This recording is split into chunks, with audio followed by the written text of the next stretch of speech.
Good afternoon, everybody. It's Stephen Hodson from WinExtra. Again, minus Paul O'Flaherty, who is taking orders from Dr. Sara and bedridden for the day, or resting on the couch, away from the computers and away from doing any work. He's not feeling well at all. Once again, I'm flying solo. Hopefully I won't bore you too much. I do want to apologize yesterday for the poof that was coming in across the mic. See, one of the problems when you bootstrap everything is you can't always go with the best, and this mic isn't the best. So, sorry.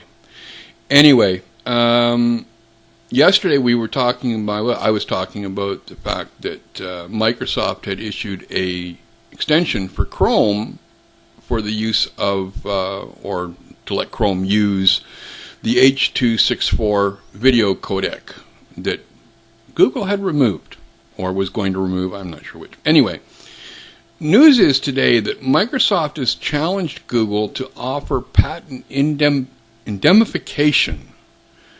Now, one of the problems with the video codecs, and one of the things that led Google to nixing on the H.264 is that they were worried about the patents associated, copyright and all this, and as such they figured that their WebM video codec, which they own and have apparently, they say they are making freely available. But Microsoft's saying, okay, well, fine. You want to make it freely available? That's cool. But what's to say down the road you don't change your mind when we've all switched over to using WebM and start wanting money? Or you start suing people for using it, or whatever. So, cough up some patent indemnification, and make us feel a little safer about using it. The other story we talked about yesterday was Yahoo coming out and saying, yeah, we're at fault for the problem with Windows Phone 7 excessive data usage that people are experiencing on handsets. But then they took it back and said, well, really, if you want to blame anybody, blame Microsoft, because our code does work on any other platform, but Windows Phone 7. No way, Jose. Because it turns out that when the same test is run against the iPhone, the same problem. The Yahoo usage of the IMAP protocol is pulling too much data that it doesn't need to. So it's not just Windows Phone 7, folks. It is also includes on the iPhone, the iPhone. So Yahoo, stick it. All right, just stop. Jesus, jumping. Word is that Windows Home Server 2011 is now available as a release candidate. It was also known as Veil, for those of you who follow that sort of thing.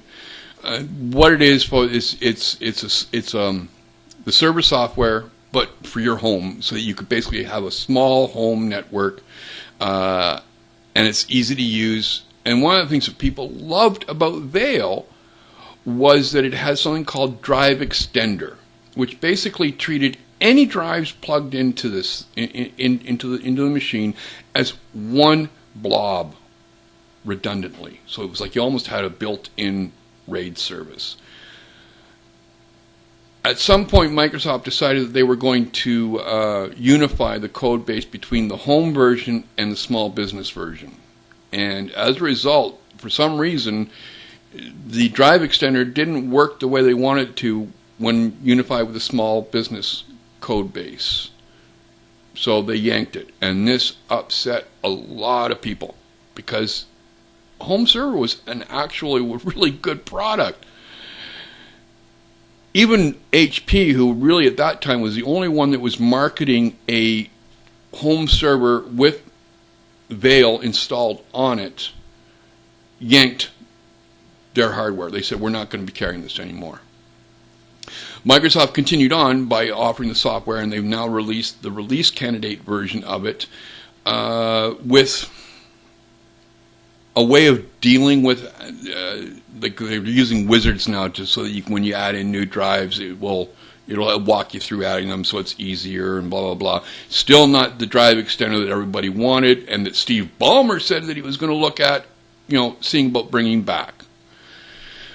So anyway, it's out there if you're interested. Grab it. I'm not, but hey, it's for you. Microsoft's all proud this morning, or was it late last night when this actually first came up? But Microsoft is tallied 2.8 billion minutes of Facebook IMs. 2.8 billion minutes. Now, interestingly enough, up until the time when they started working with Facebook and having the Messenger as part of one of your options on Facebook to handle your IMs, they were running at about, what the hell was it? I saw the figures here.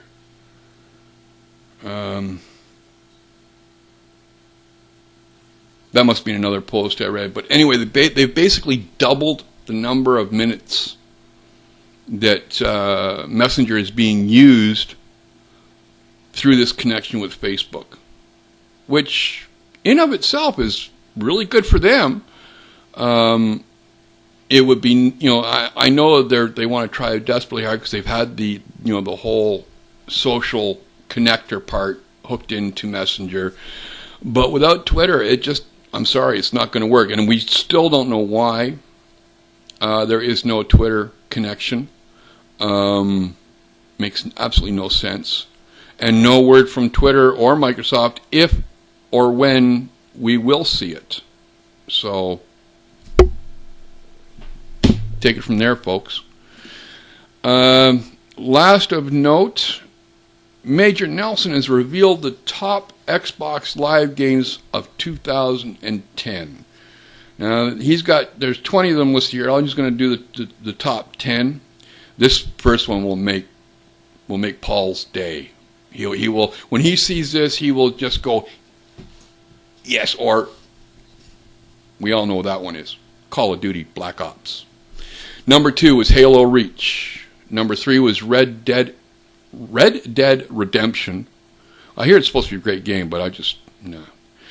Fable 3, Battlefield Bad Company 2, Medal of Honor, Mass Effect 2, FIFA Soccer 11, Fallout New Vegas, and BioShock 2.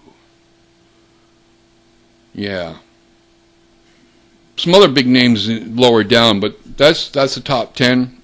Hop over to Tom Warren's site at WinRumors. He's got the full list there.